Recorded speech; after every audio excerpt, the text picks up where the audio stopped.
Welcome to this episode of Against the Mountains of Madness. I'm your host, Jason. And I'm John C. Wright. And on this episode, do dogs go to heaven? This is an idea we've sort of kicked around in the past, I think, in conversation. But I suppose it's a broader question, obviously. We're talking about who has a soul, I suppose, or what has a soul. But do all dogs go to heaven? I think the answer is obviously yes. It's two questions. But It's what has a soul and what are the prerequisites to going to heaven? What are the requirements? And three. How do you tell? Well, I don't think we can definitively answer the question, but it would seem St. Francis of Assisi would have said yes. St. Thomas Aquinas says no. But I think, doesn't St. Thomas Aquinas say basically no because they don't have the right sort of, they're not rational creatures? Thomas Aquinas says that they don't have a rational creature, so they're not made in the image and likeness of God, and because they don't have the ability to consent to baptism, so they don't have that immortal part of your soul that makes you capable of being a moral creature, which even underage children have in potential. Thomas Aquinas is really big about distinguishing between potential and actual. So he says no. He gives a definite no answer. I believe the teaching of the official Catholic Church is that animals cannot behold the beatific vision, though the Church does warn us that animals glorify God and have to be tended to with kindness. So if you're a Catholic and you think they don't go to heaven, that doesn't mean that you're allowed to vivisect them without anesthesia, for example. You said not allowed to go all Dr. Fauci on them? No, you're not allowed to go Dr. Fauci on them. Boy, that man's a demon. He really is, but that's a topic for another time. That's not for another time. We can discuss that when we discuss how much do you get when you sell your soul, because he clearly did. He got wealth and fame, and people actually started worshiping him with idolatrous candles. So be that as it may. Off topic. Focus. Do dogs go to heaven? Now, the question is, what do you need to go to heaven? Can you go to heaven just because a human loves you? I'd like to believe that. I'd like to believe that God, who cares for our benevolence, will bring to heaven any pet that is loved by a human being. But it's not the official Catholic teaching. But there's a step before that, which is like which dogs, because Hitler's dog really loved him and was willing to eat poison for him. So the movie by Don Bluth does say all dogs go to heaven because all dogs are loyal as get out.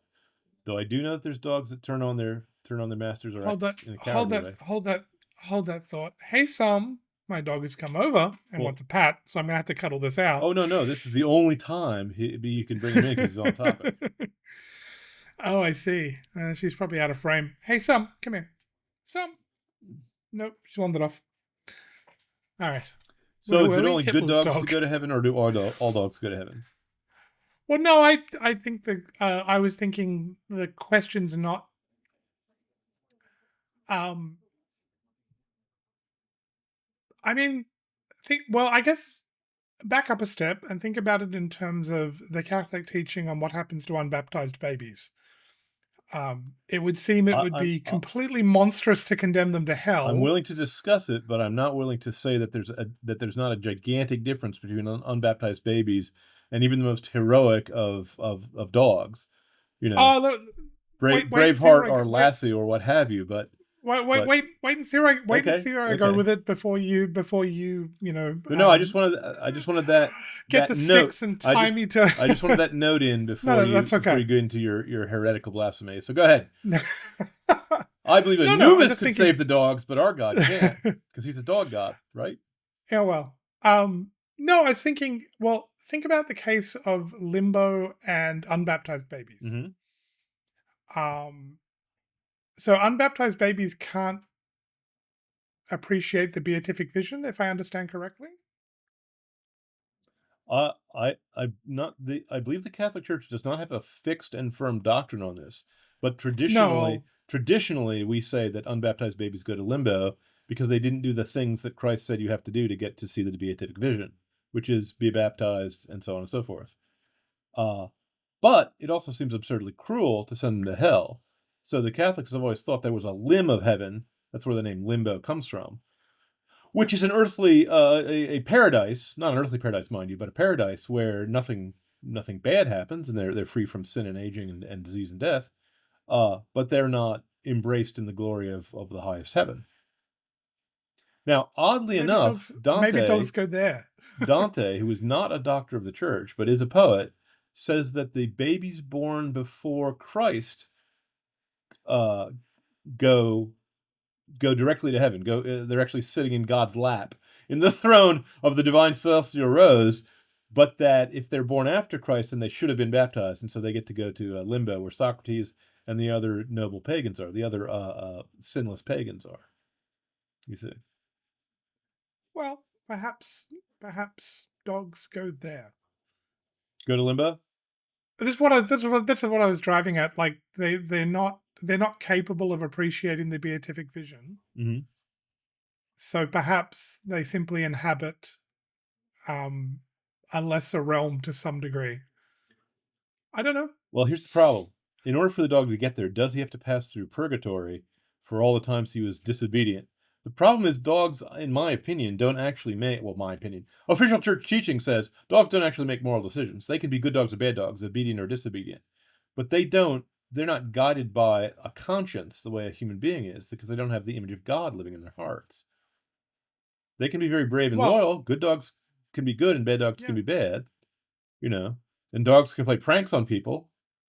They 100% they can. Like a small child, but still. Can they repent? They can feel guilty. I've seen dogs look guilty. I've seen them try to make up for things.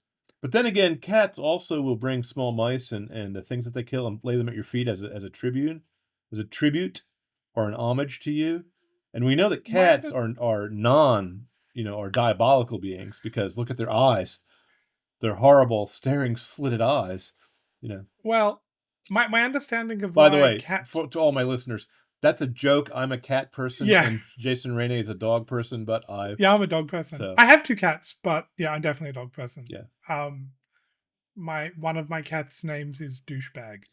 The difference between dog people and cat people is a dog person will say, well, a cat can't fetch my slippers and will do nothing if a burglar breaks in.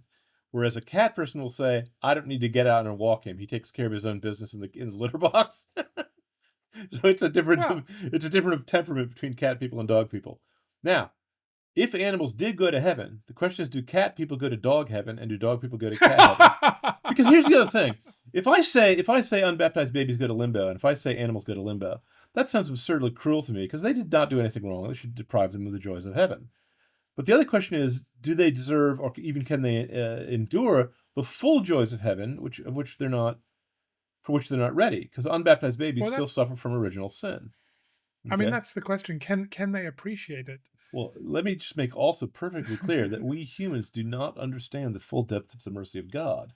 Again, according to Dante and according to tradition, but not according to any doctor of the church, Trajan the emperor was resurrected from the dead and was baptized, and then he died again, and he's in heaven. He's in the heaven of Mars, actually. So there are certain virtuous pagans that some Catholics think were singled out for special exceptions. Saint Dismas, the thief, he was not baptized. He was nailed to a cross next to Christ. Now, he suffered a baptism of blood, perhaps, but as far as I know, Saint Dismas is the first guy who ever got into heaven, because Christ said, "You'll be there today. You'll be there with me in paradise.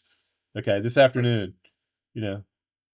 So that could be a whole different discussion. But again, I'm just saying, the only reason it is a whole different discussion. The only reason I'm adding it here is because we humans tend not to know what the full mercy of Christ permits, and there are some. Now, I don't believe in universal salvation, even though I'd like to. I don't think everyone's going to go to heaven. Christ doesn't say it is. Neither do I. And no animal can really make a moral decision. They can't actually be good or bad. They can't turn over a new leaf. They can be disobedient. They can be bad in the sense of a bad dog. Dog craps on the carpet, but they can't be they can't commit first-degree murder. Okay. No. They can commit second-degree murder, but not first-degree murder. By the way, Really? for those of you who are legal scholars, there's a word for an animal that kills a human being. It's called a deodand. They used to require, the old law used to require that you hang them or kill them. Not because the animal did anything wrong, it didn't understand what it was doing, but because it was not proper to the dignity of human beings that an animal who kills a human should still be around. So, Doesn't it depend on the human? well, well, again, now we're deviating away from Catholic theology into law. Anglo-American law says basically the first bite of your dog is free, because before that you didn't know he was a dangerous animal. After that, the owner's responsible. The owner's negligent if he doesn't take steps to No, that's train or right. restrain the animal to keep him from harm. But that's again because Anglo-American law recognizes that the animal can't be held responsible for his actions any more than a madman can be. Well, which raises another there are question: people. do madmen go to heaven if they're not responsible for their actions? If they do evil that they don't understand what they're doing, you say? Well, that's a fine line. Do they understand what they're doing is wrong? I think that within the That's a much harder question. It is a very hard question, but as a faithful Catholic, I think that God will take into account. God knows what it looks like from the inside of his mind, Of whether course, he actually thought he was doing good or doing bad, and so and we'll judge him on that basis. But the thing about animals going to heaven is, it seems absurd to say that they're just like human beings, have immortal souls, and could go to heaven if they're good. That seems ridiculous to me. But it also seems absurdly cruel to have a guy go to heaven without his dog. Now, so let me ask. Let me interrupt with a completely different take on the matter, a different tact. Do you believe in near-death experiences? Because some people who have 100%. Flatlined on the operating table and then been revived, Well, actually, hang on. We should back up a step. Yes. When you say, "Do I believe in near-death experiences?" Do you believe that their reports are veridical? Do you believe that they're reporting something they actually saw? Are they reporting an experience that? Well, I mean, are they reporting an objective experience as opposed to just a hallucination caused by oxygen deprivation to the brain? Well, given as far as we can tell, in some cases, there's not any brain activity or anything. Yeah, Zero. I mean, correct. There and then there are weird cases like they're reporting things outside of the room. Like I've heard stories. I've read a few books on this. I find it an interesting topic, and one of the ones that struck out to me was somebody that had an NDE reported seeing a shoe up on a ledge on the roof of a hospital or something weird like that, like something they could not possibly have known. There's no way they could have overheard someone talking, but like it's just a weird detail. Right. And then someone had a look and the shoe was there. Like that's assuming my recollection of that account is correct. That's a strange detail. I'm a big believer in lots of things. One of the things I tend to find convincing is odd details like that don't fit. Right. Because if you say, "Oh, you had a near-death experience," "Oh, you heard, you drifted out and you heard the doctors talking and blah blah," like, all right, this, and then you went down a tunnel of light and you saw your, you saw your family and whatever. I'm willing to accept you had that experience. I'm willing to accept. I don't actually have a problem with the experience being true, but in terms of how do you verify that, that's hard. But when you're like, well, I saw a shoe on a ledge up, hidden from view when I passed through the roof and was, and it's like, and then the shoe's there. Right. That's a detail that makes me go, well, it's a lot harder to dispute that experience. I'm willing to put a lot more. I'm willing to trust that experience a lot more with odd details like that don't belong and don't make, like a true, don't add anything to the story. And why would you make that up? Like, what? Excellent. It's just a detail that makes if true, makes no sense. Right. To be in the story if it's not true. Right. And Basically, that's I think the same is true for the resurrection for me, honestly. I think you and I are on the And things same. like I that. think you and I are on the same page with that because I look at it as a lawyer and I say, what's the evidence? If the witnesses Hmm, tend to agree, then that's more confirmatory. If 10 yes. witnesses agree and one disagrees, I tend to think maybe that one guy is hallucinating. Okay. Yep. If there is other confirmatory evidence, like a physical evidence, like a shoe on a high shelf that the guy could not have possibly seen, that's strong evidence for the reality of what he experienced. Okay, Hmm. but It's just a also weird I'm data willing point. to say that when you're dying, are dead, your state of mind is highly disturbed, and some of your observations may be or your memories might be confused. Okay, Sure. so my attitude is some of them are hallucinations, some of them are real. Now, in the good book, it says what the standard is. If you meet a spirit and you ask it, did Christ come in the flesh? Any spirit that says no is not of God; he's of the devil. Okay, Hmm. so any my I mean I actually have a bias. I have a prejudice about this. If the near death experiences can fit in with what else I know to be true about the spiritual world, then I tend to believe it. Otherwise, I tend not to believe Yep. it. If someone says that he visited his many cycles of his reincarnations of past lives, well, I don't believe in reincarnation for theological reasons, for philosophical reasons. So Hmm. so I would tend not to believe that. Now, but I I'd think agree I with that. think there's an if my wife and I have read several books on this, and she's read a lot of it. She was fascinated by this, so she's Hmm. studied up on it. And the only reason I'm bringing up NDE at all is because a lot of them say that they meet their pets in heaven. That God does not take away their beloved animals who died years earlier. They can meet them again. Now, as a Christian, it seems to me that I have to believe that in heaven is every good thing that God wishes to bestow on us. Trees Hmm. and flowers and birds and bees and other things that are beautiful that he put here on earth because he wanted earth to resemble heaven as much as possible. Okay? And even if the heaven is occupied by insubstantial spirits that are going to be reincarnated in the general resurrection, when the new heaven and the new earth is rolled out, it's not going to be a barren iron lump. There's got to be animals and trees, and despite what St. John says, there's going to be an ocean. Also, there's going to be waves and surfing. But the ocean he mentions is chaos. He says there's not going to be no chaos. That's symbolic language. Hmm. So the animals are there. Okay. Now, could they be there without? If you believe, excuse me, if you believe the near-death experience witnesses, which no one is obligated to because they're very dubious, they're very unreliable. But let's say they were true. Would God want you not to have your beloved pet with you in heaven? The pet itself could be. That's why I earlier said I'm willing to believe that they're resurrected for your sake. God can certainly recreate them out of the same elements He made them from. You see, whether they have an immortal soul or not. Uh, Yeah, he could certainly according to reconstruct their according fall. to basic Christian theology, death entered the world because of human sin, and it affected the animals because the animals were under our dominion. The only reason why animals grow old and die is not because they sinned, but because we did. You see.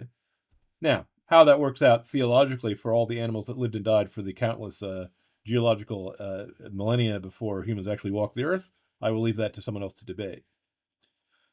But I also think it's perfectly feasible for an animal to be with me in heaven and him not to see the beatific vision that I'm exposed to. For the same reason, I'm willing to believe that my cat doesn't understand high finance, and neither do I. Or doesn't understand some things I understand, like science fiction writing or whatever, Anglo-American law, or whatever. Now, there are others who are more strict than I am and say, "Oh no, clearly animals don't go to heaven. That's the Catholic teaching. Your grief that you feel at the animal not being there will be assuaged. You just it won't bother you." And I go, "Well, gee, that's not a dog person talking." Okay, No. because everything else I've seen and read, everything else that is taught by the church says that grace glorifies nature, that it fulfills it, doesn't take anything away. Now, Christ says we're not going to marry or be given in marriage in heaven. Does that mean we're all going to be celibate, or does that mean that we're going to suffer a type of love of which the erotic love we have here on earth in fleshly bodies is merely a dim and incomplete reflection? I prefer to think the second than the first. I think there's ecstasy in heaven. You know, Well, I would agree. I think well, what is it? Heaven will be to this world as a cube is to a square. you said that exactly backwards. Yes, Heaven is this. Did I? No, Sorry. no, you said it right. I said it wrong. My apologies. Yes, It's you okay. put the higher value first. Heaven is the cube. Heaven is to Here is the earth as the square. cube is to the square. Yes, very good, very good. Although I do remember an interesting analogy. I mean, but let me from Peter interrupt real quick Kreeft. and just Yeah, say, sure. if the cube which sits on a square, any animal which doesn't have a spiritual value, is like Mr. A squared of Flatland, but the cube still sits on a square. Everything that's in the square is going to be in the cube. You see, one face of it is going to be exactly like Earth. It's going to be a new Earth. It's just going to be, it's going to be renewed. It's going to be cured of its defects. Animals are not a defect. Pets are not a defect. They're not going to be absent. No. Well, I'm not sure where I was going with that. Oh, I'm sorry I interrupted then. No, that's okay. Peter Kreeft was talking about he's talking about death, life, well, birth, life, and death, and he was observing that a baby in the womb couldn't understand really what their legs are for. Yeah. And would assume they're superfluous. Yes. And twins in the womb, one who believes in something greater after birth. Well, three triplets in a womb. One who believes there's nothing beyond the womb. One who believes there's a whole new life beyond the womb. And then one who believes once you pass beyond the womb, it'll just be another womb.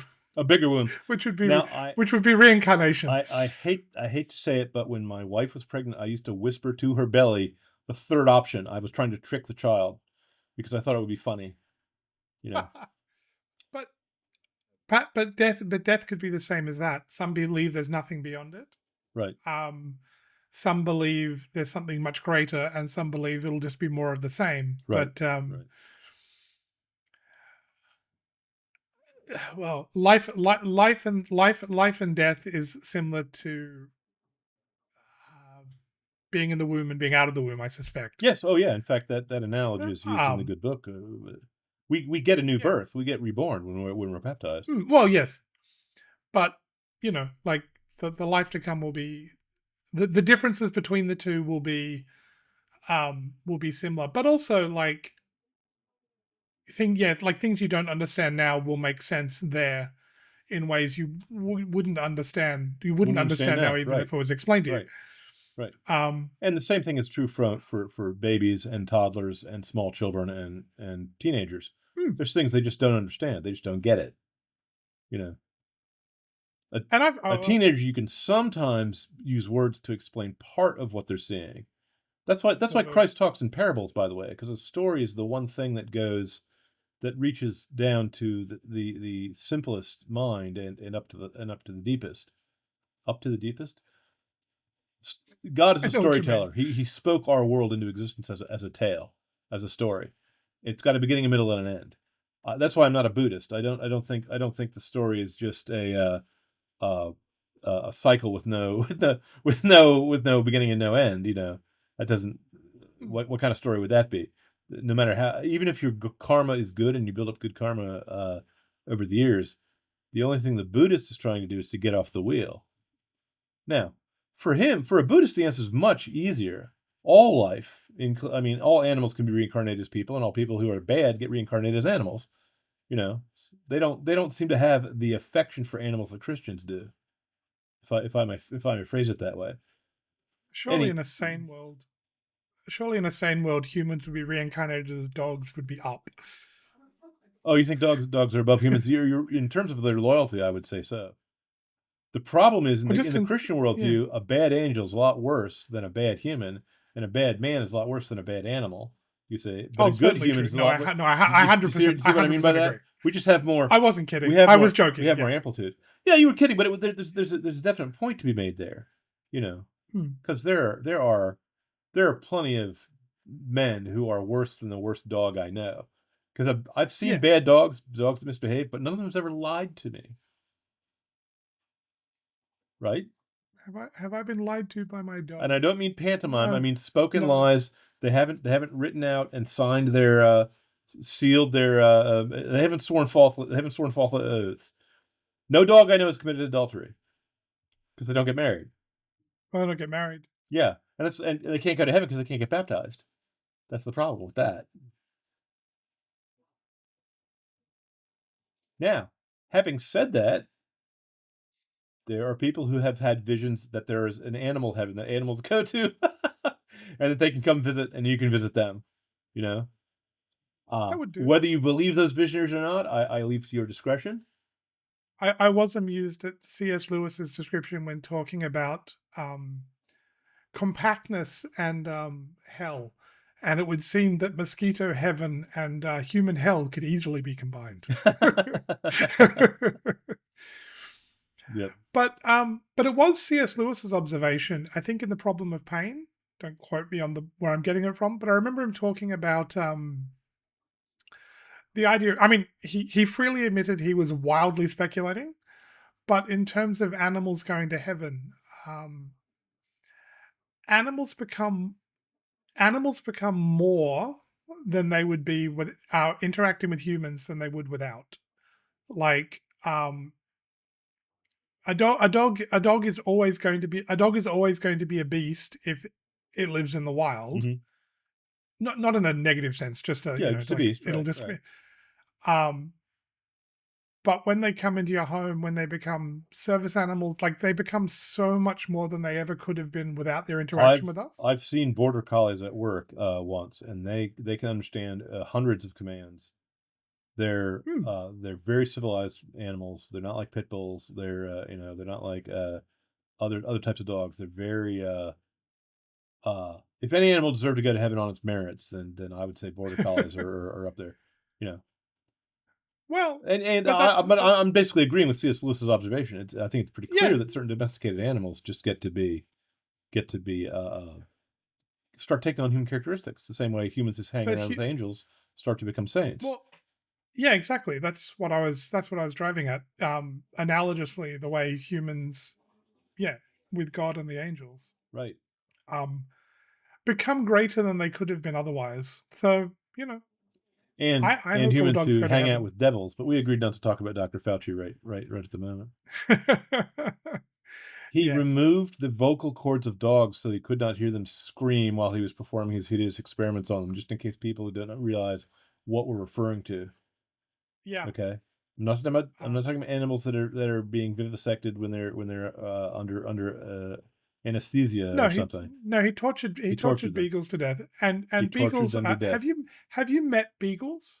Beagles are some of the loveliest dogs I've ever met, except old beagles. No, who are friendly and lovely dogs, I but just have the most hilariously grumpy old man I personality you'll ever meet. I will say only that I've never met an ill-tempered beagle, but again, I'm a cat person, so I'm not. Really? I've never met an I have ill-tempered beagle. I've met many a beagle at a dog park, an older beagle. But an aggressive, Who bitey type of beagle? no, No, that's what I no, mean. no, no, I no. don't mean grumpy. No, they're just Ill-trained, oh aggressive. no. I've never No, met no, one of no, no. those in a beagle. They're always friendly and they always like a scratch. But I've seen them at the dog park and they had the temperament of like a grumpy when the other dogs are playing and they've got the temperament of a grumpy old man saying "Get off my lawn," Right, and it's just the cutest thing. right. It's so cute. I like beagles. I'd own one in a heartbeat. They're lovely creatures. There aren't many dogs I wouldn't own. Maybe chihuahuas. But then again, my brother-in-law basically inherited a Chihuahua, and it seems friendly enough. And he's in the construction trade, and it has a little helmet and vest, and he takes it to work with him, and it's adorable. So I wish I knew the story anyway, better. I will tell you about Sergeant Stubby, but I don't know the details of the story, so I'll probably mangle it if I try to say it. I'll merely say that there was a dog in World War II that was with his company, and he got decorated for bravery. So, Sergeant Stubby, look him up. You can Google him. He's quite a character. and it's a Wojciech, the Polish bear that used to carry artillery for the troops, and he liked to smoke cigarettes and drink vodka, I think, as well. And he survived. Well, I think it was in World War II, and he survived the war, and ended up in the London Zoo, or in a British zoo, I think the London Zoo.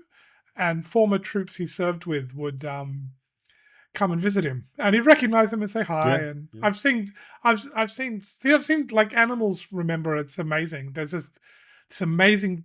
Two amazing videos I saw. One was it was a full grown um lioness, Mhm. who'd been raised by a human when she was separated from her mum as a cub, and she went to see her, and came up to the fence all excited and opened the gate, and she'd leapt on the woman, like leapt and landed on her chest and knocked her over. Mm-hmm. And it's just like, oh, like it looks like, oh my god, she's just killed her, but she's landed on her playfully and proceeded to lick her and just been super excited to see Right. her. Right. And there was another one of a guy that rescued it. He thought it was a dog freezing to death in the snow. Mm-hmm. It was nearly dead, was half dead in the snow, and he brought it home and raised it and discovered actually it was a wolf. But and then one day a wolf pack came for it. He came downstairs to find his dog howling, and there was a wolf pack waiting outside, come back to reclaim him. And he left with the wolf pack, but periodically the wolf comes back to visit. Wow. Comes back to say hi, and so a long time ago, I don't know if you're old enough to remember, in the early Stone Ages, in the Paleolithic, the dogs used to come up around the campfire, and if we gave them scraps of meat to eat, they would drive away other dangerous vermin for us, and we just made a deal with the dogs, and they've held up their side of the bargain, I think, better than we have. Now, cats are a different matter, and I know you're not a cat person, but basically back in the day, when all the grain was being stored in Babylon and Egypt, and the rats would just eat us out of house and home, we got these slinky, sinister, nocturnal creatures, and if we just let them kill the rats, basically they saved civilization, So we have to owe them a little bit of gratitude, but I'm not saying trust them, or worship them. but I'm saying cats saved mankind, so we owe them a debt, Fair enough. So what is it they say? Dogs treat their owners as gods. Cats, or cats. Dogs treat their owners as gods, and cats treat them as worshippers, I think, is what you're groping for. It's something like that. Or the other one I heard was in ancient Egyptian times, cats were worshipped as gods, and they've never forgotten it. Yes. Now, neither you nor I is a faithful Mohammedan, but I believe that the prophet teaches there's at least two animals in heaven. Absolutely undisputed core doctrine. I could be wrong. Maybe someone in the audience can correct me if I am.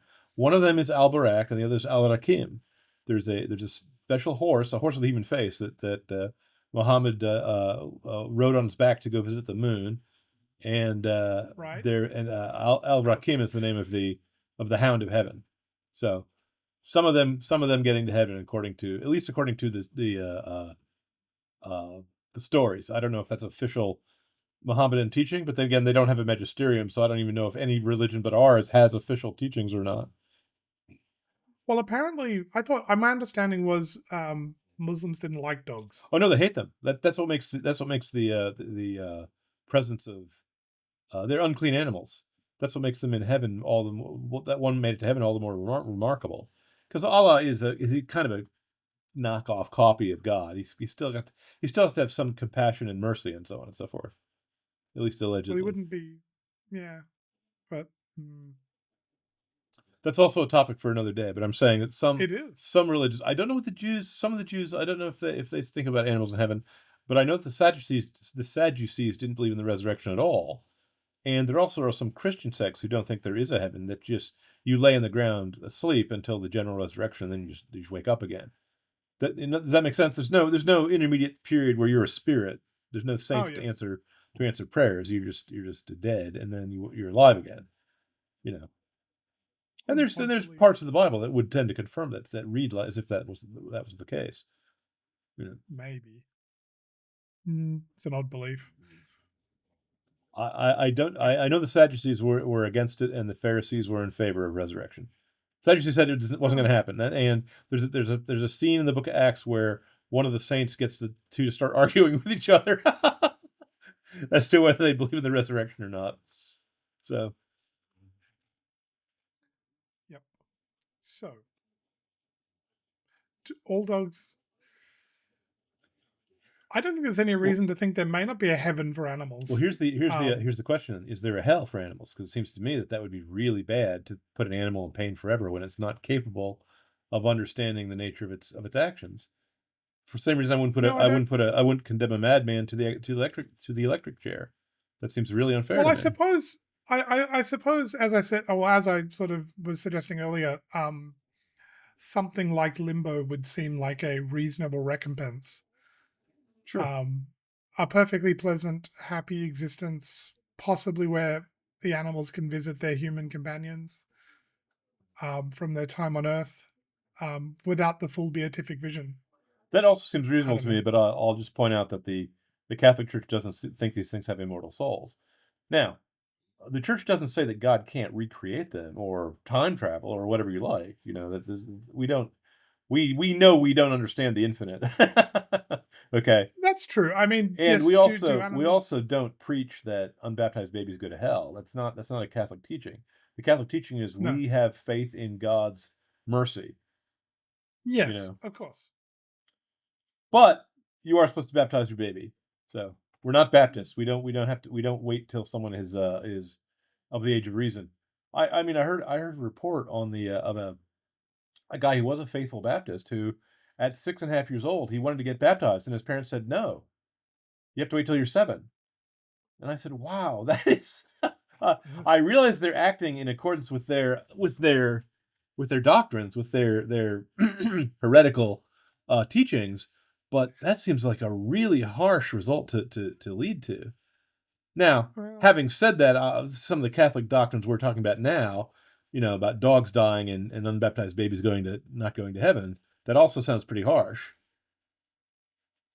But then again, no, I think that only. I also think we don't know the details of how the afterlife works. We know I some think parts of it. at least in part, when you say, "Do unbaptized babies go to heaven?" and if you say no, the assumption is they go to hell. I thought limbo was a limb of heaven. I thought that's where the name came No, no, from. no, no. Oh, no, no, no. I mean, but when you say, "Oh, they don't," Dante puts a limbo in the entrance to hell. It's not actually in hell, but it's before hell. well, no. But what I mean is, you think in the back of your head, most people would have the binary: you go to heaven or you go to hell. There's no intermediate state. That's that. There's no third way. So when you say they don't go to heaven, implicitly, what they will hear you say is, well, Sure, they must go to hell, sure. and that's not what you're saying. No, So, I'm saying they go to paradise. but that's why it sounds harsh. So Well, I they think. don't get something that they were cheated of. I mean, they didn't get a chance to get baptized. Now, Hmm. by the way, the Catholics do not teach, but I myself believe in the harrowing of hell. I think that Jesus Christ went down to hell during the 3 days when he was buried in the ground and Hmm. dragged up at least the patriarchs and the prophets that were beloved of God, and maybe other people too as well. We don't know how many. Adam, for example, we don't know how many others. Heaven is timeless, so I think everyone gets some sort of final chance. And Hmm. even if someone's in hell at the moment, there's going to be a general resurrection, and everyone's going to stand up again. Everyone's going to be judged again. I don't think the judgment has happened yet. I'm not a whatever. I'm not. Certain Protestants believe that you're judged the moment you die, and there's no purgatory, and it's all over. But that's not what Saint John saw at Patmos. So you know, No. Um, I thought C.S. Lewis in The Great Divorce had a good image of heaven and hell. Or see, it wasn't everybody went to the grey town, and then some of them took the bus to the outskirts of heaven, hmm and you would either continue on it. Well, and everybody's, at least at the end of the book, everybody was either continuing on into deeper heaven, hmm um, or would continue to migrate away further and further out into hell into the gray to get town away from where to get away from everybody else. Yeah. where none of the buildings actually kept out the rain. Yes. But everybody would just migrate further and further away, Right. Right. to be away from everybody. Um, I thought that was a fascinating image. But even the Great Town, I believe, although he was not Catholic, I believe that was kind of a limbo place. I thought he implied that there It, was going to be a dawn, and then there was going to be fire. oh There was no, going to no, be burning for people who decided finally no, no, he did. to No, never no, enter he hell. did. He did. It was intended as an intermediate state, but Yeah. for everybody that wound up in the town and then went on to heaven, that was effectively purgatory rather than hell. Right. It's a And fascinating for book. everyone who I would ended up in recommend hell, it to every. that was just the first part of hell. You see? Yeah, exactly. C.S. Lewis had a very, very shocking insight, which I believe is true, is that when we are in heaven and we look back on our lives on earth, we're going to us in heaven, it's going to look as if everything was for our good, that we were always in heaven. And if you're in Yeah. hell and you look back, it looks like it was always for your evil and always was in hell. And it's evidence to support his idea, which sounds extraordinary, that we now are in heaven, though we don't know it yet. To support his idea, I will say, the wounds of Christ, which are wounds that tortured him to death, that should have been painful, now are signs of glory. Hmm. So if God can turn a wound into a sign of glory, then he can turn any bad thing that's happening to you or me right now, horrible tragedies, I don't want to make light of them. He can turn them into signs of glory. He can turn them into something good. Now, Well, could that such yeah. a guy actually deprive you of your pet? I mean, that's why I also think, by the way, that if it's something loved by a human love has to have some persuasive ability, some power. But in all fairness to the official Catholic teaching, you don't get into heaven based on your merits, and the dog doesn't have any merits. He can't sin. He's not going to go to hell. So if Hmm. he can't sin, he also can't do uh what's the opposite of sin? He can't be a saint either, even if he's Yeah. Lassie, you know, even well, I suppose a Saint Bernard could be a saint, but that's not quite the same thing, you know. But it also it seems unfair not to the dog but to the dog's owner. Now, there are things that the reason why we Catholics baptize children when they're too young to understand what baptism is because the faith of the parent is imputed to the child. The same way the sin of Adam was imputed to his children, us. You see, it's not a legal procedure. It's not we talk about it as if it is, or it's like a debt being paid, but it's not actually a legal procedure. It's a change in human nature that happened with the fall of man, and it happens again when you're born again, when you're baptized. You see, and Hmm. so a human who is a son of Adam but not a son of Christ, like an unbaptized baby, uh, doesn't get the beatific vision, doesn't get into heaven, but goes into limbo. That's not the official Catholic teaching, but that's what many Catholics for most of history have believed, because that's a reasonable compromise position. Though again, to universalists and other people who would like to who or to a Buddhist, that would seem cruel. I mean, baby did not do anything wrong. In fact, babies can't do anything wrong. Well, sorry, but if you're born human, you're born in sin. I've noticed as raising children myself, I did not need to ever teach my kids how to lie. The moment they learned how to talk, they knew how to lie. The moment they knew how to turn over and walk and grab things, they knew how to be selfish. You have to teach them to fight against their impulses to lie and to steal and to be selfish. That's not normal for humans. That's something we have to learn. We have to invite a higher power in to lead us away from human nature. And human nature is mortal. The reason why people lie and steal and cheat is because of fear of death. Basically, I realize that sounds a little Freudian. That sounds a little psychological. But if we were like trees, I've never heard a tree lie. I've never seen a tree steal, though they do strangle each other's roots. You know, they're mean to each other. But they only if you're competing for resources, only if you're in a mortal world, do these things happen. You see, well, if you're in heaven, you don't suffer from a lack of resources, and you don't have to compete with other people. See, Hmm. so any baby born on earth is born as a mortal, and the price of mortality is death. What we have to do as Christians is to leave ourselves out of that price. Now, can that price be paid for an animal? I don't know. Maybe Aslan can save animals, but Christ saves people. I don't know. I just don't know. I will say the same thing that the Catholic Church teaches about unbaptized babies. The mercy of God is beyond our comprehension. Hmm. So Yep. I think that's the right answer to the question. Well, God is good. God I is good. mean, God is good. God is good. So, and I agree with you. The logical deduction would seem to be that the universe would be less good if all of our pets were lost. Yeah, and less good for no purpose. Because are we going to say it's Yeah. Well. Yeah. impossible for God to make dry bones live again? I mean, obviously we believe He can do that. You know, even if the animal spirits are well. Let's mention another thing. You and I should have a question as to how complicated a creature has to be before it has a soul.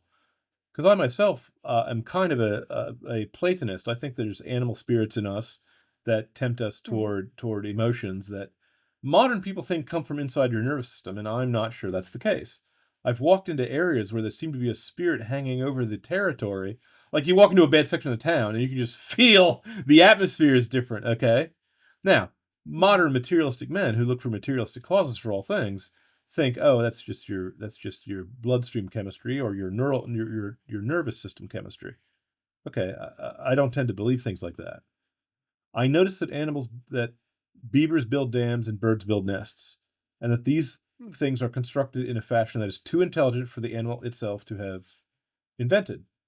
Right now, the Darwinians will say, the non-Christians will say, oh, they did a series of trial and error over a very long period of Mm. time, and any animal that by accident happened to get a very something that helped preserve their life, they lived and reproduced, and their genes somehow remembered the nest building behavior and passed them along. The genes learned from the animal they were in, but we're not Lamarckians. I'm sorry, their explanation seems really incoherent to me, because one stick or two sticks on a rock is not going to help an eagle build an eyrie. And if it's by No. trial and error, how do you know what the error is? Is it just because if it's your death rate, you're not going to know why an animal died. You're not going to if an animal builds half a nest or half a dam and then dies from a disease, is that because of his disease resistance or because he was getting closer to building a dam? The problem with the basic theory is that every step of the way would have to have every step, a quarter of a nest, a half a nest, or a full nest, would have to have a clear genetic benefit to your longevity or your fecundity. Okay. They have hand waving explanations for how that works. But yes, Okay. I Here's an actually I explanation. concur with the basic principle. Here's an explanation which I think uh, uh, will not be dismissed by Occam's razor. They're introducing extraneous entities to explain something that's actually really clear. The thing is intelligently designed. Okay, a bird's nest is a wonder of engineering. Okay, the bird is not smart enough to do it. Therefore, there's another mind that does it, that has the information, that inspires the bird. Now, I don't know if you believe in inspiration, but I'm an artist. I do. I've written scenes whose meaning I did not understand when I was writing them, and when the chapter comes out, I go, "Wow, whoever made that up is a genius." And I don't think it's me. Okay, I think there's something that the Greeks called the muses. The Are muses. there animal muses? Are there little animal spirits? You've seen Disney's Fantasia. You've seen the little spirits that make the flowers bloom in the spring. There is something that regulates nature. Now, it could be God doing it directly. If I was a Protestant, I would say God is doing it directly. But I'm a Catholic, so I get to believe that God is more creative and fills up heaven and earth with all sorts of seen and unseen beings that we can't comprehend, that we have not seen yet. Okay, I don't think we've identified every living thing on Earth, by the way. No, we I definitely mean, I'm not haven't. even talking about the bottom of the ocean. I'm talking about Australia. Okay, there's some animals in Australia that are so horrible that everyone who has seen them has died, and so no report has come back to the coastline. Okay, now you're Australian. You can tell me whether that's Possibly. true or not. How do you know I'm not just a paid actor pretending to be Australian? Australia's a myth. I know because I believe that Oz, the mythical land that Dorothy visited, is in the middle of Australia. Because A, there's a great desert there, and she has to cross the desert to get to Oz, and B, she was on a boat in one of L. Frank Baum's books and was blown overboard and washed ashore of the Nonestic Ocean, and then traveled overland to get to Oz. Therefore, QED, it's Australia, and people even call it Oz. See, so there Well, we go. There's a knockdown drag-out argument for you. That's my glory. But back to animals. Even if I thought back dogs to went to heaven, what animals. about fish? Goldfish don't seem to be really alive. They just swim in circles looking pretty. If I really loved my goldfish, would he pop up out of existence? Would God resurrect him for me? If I really asked him, if I asked him on my knees? What about my favorite I plant?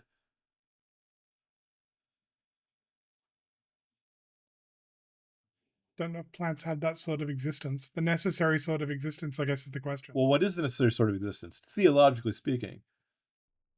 Um, I'm not sure. It's probably very well. Is it It's based on like intelligence? Because I'm gonna say it's not, because intelligence is not one of the criteria that you need for baptized babies go to heaven. They're not that smart. I'm not that smart. I hope to get into heaven. I'm not as smart as the weakest, the dumbest angel. Okay. Yeah, well, I mean, Here's the other thing. We don't have probably we don't have any we don't have any other race to compare us to besides human beings. If we met elves or dwarves or cat people, we might know that there are creatures that were intelligent but did not have a conscience.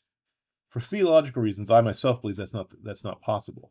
But as a science fiction writer, you can imagine making an intelligent machine that had no trace of a conscience or something like that. I myself, for theological well, reasons, don't think you can make intelligent machines, but hey, what do I know? Uh, well, in terms of animals, though, I mean, it's a it's that usual problem of which grain of sand turns it from a pile into a heap or whatever. but that's a very Um, materialistic way of looking at it. I don't, the no, well, difference between no, animals and men is a vast gulf. true, It's as true, great as the difference between plants and animals. true. But I mean, I would agree with the observation. Like um, dogs have mores. They don't have morals. Okay. Um, they know what the What rules about are. They'll follow Coco? the What rules. about Coco the ape that some people claim can speak sign language and has even been able to invent new words like it says candy fruit for watermelon. Is he a human? Is he intelligent? I don't think he's. I don't think he's. Well, he's clearly intelligent. But dogs can understand sign language. Sure. I remember a story of a guy that he had a deaf, might have been a golden retriever. I don't know, not important the species. A relatively intelligent dog that was deaf and had been returned to the pound twice because he was untrainable, but started signing at the dog, and the dog understood exactly what he was Sure. like. Dogs understand signs and gestures perfectly fine. That's why I think confusing intelligence with human spirit is confusing at best. Because I Yeah. mentioned the border collie. I met a border collie who knew more words of English than my 1 year old baby knew at the time. See, Hmm. and my 1 year old baby could not react to verbal commands very well, or my 6 months old, Animals. things like that. But that's a question Um. of development and potentiality. It's not. I don't think it's a question of Yeah. intelligence. Well, no, I think that's I mean that's the difference. Animals Dogs are about as intelligent as a 3-year-old. They peak out at about 3 or 4 years of development relative to a human in terms of what they can understand and do and reason And about and things like that. they develop more quickly. Oh, certainly, but I mean in terms of equivalent Yeah, intelligence, yeah. they peak at about 3 years of age, 3 years about is the equivalent of a 3 years of a human. 3 human years is 21 dog years, so they reach the age of majority at that time. Sure. Honestly, I suspect that politics would You're never. mocking my canine algebra. No, no, no, no. Actually, no, no, no. My thought was if we let dogs vote, politics would probably work better. But it couldn't be They'd be worse. very loyal at least. I doubt it could be worse. Well, But that's a question for another would time. they vote for PETA? You see, because PETA actually, as much as I dislike No, them, they because actually ask a very interesting question. Why do we eat a cow and not a dog? I mean, the Chinese eat dogs. They don't have any problem with that. Is it just cultural? Or is there something more dignified about a dog as opposed to a cow? I why myself do you think eat it's a an let? alliance. I think we made a deal with dogs a little back in the Stone Age. Yeah. I just mentioned it. You know, Why do you? Why? Well, I mean, to answer that question, why do you eat a lettuce and not a rose? that's a good point. That's a good point. Well, roses are I mean, thorns, like, well, but I mean, pick a flower without. It's right? fine. Like, I Right. mean, the point is like, why do you eat one and not the other? Well, that's yeah. I mean, They're all here for our benefit. I hate to break it to yeah, PETA people, but animals are meant to be subservient to humans the same way humans are supposed to serve heaven. You see, because we're yeah. made in the image of God, and they're not. And that's the real But we reason why should. they don't go to heaven. It's because they don't come from there, and we do. You see, Hmm. I've even heard it said, and I could be wrong, that some animals when they die don't have that grasping, clutching, fervent in Robert Burns' To a Field Mouse. Once again, I'm quoting a poet rather than a scientist or a doctor of the law. But animals don't know they're mortal, and they don't fear death. They don't see it coming. Now they do react to threats. They do run from things because of the spirit that My inspires them understanding, to run from pigs are things. like that. Pigs are like that, apparently. But are they afraid of growing old? Are they afraid of the grave? You see? No, I don't think. They did some experiments, and the conclusion was, yeah, pigs don't understand mortality as far as I can tell. And some of them, when they die, just give up and die. Now, that's one reason why I personally believe that humans are, in fact, immortal. We were designed to be immortal in the Garden of Eden, because death still seems to be a shock to us, and an imposition, an intrusion, something not natural to us. But I've heard it said, and I could be wrong, that some animals lay down and die when it's their time to die, and just don't make a struggle about it. Now, that could be that observation. I haven't. I myself have not ever watched an animal die, so I don't know. That's just something I heard from somewhere. So take that for what it's worth. But humans, very elderly humans, will do that too. As they near the end of their life, they'll stop eating and they'll do exactly the same thing. So okay, maybe it's not a good argument then. So not really. I suspect not. But I've also known some humans who cling to the very last ounce of life very, very dramatically, but some don't. Some older ones just are tired of the pain and turmoil. Maybe animals are better than us in that regard. Oh, they could just be braver. That's entirely true. That's perfectly feasible. So, one last question: what about amoeba? Do amoebas have souls? Do they even have vegetative souls? Well, I assume they have vegetative souls because they move around. Now, I should warn you that I'm a bit of a heretic on this. The church teaches that that a human soul is unified. Plato and Socrates thought that there was a rational soul, a vegetative soul, and an animal soul that gave you your passions, your appetites, and your reason and your conscience. But I think there's something there. I don't make myself grow by saying grow. There's a vegetative soul in my cells that puts them in motion, you see. And you might as well call it a soul, because I can't think of another word for the thing that makes it so that animate life is different from inanimate non-life, because if you cut a rock in half, it doesn't bleed and it doesn't want to be whole again. Whereas if you tear a leaf, the sap comes out, the tree does try to make it whole again. You see, trees have an entelechy, a that for the sake of which they do things, an aim, a purpose. There's a purpose to trees, okay, which is to grow and reproduce, okay, and to be beautiful and to help mankind. But never mind that. There's and stones and falling snow doesn't have those properties. No.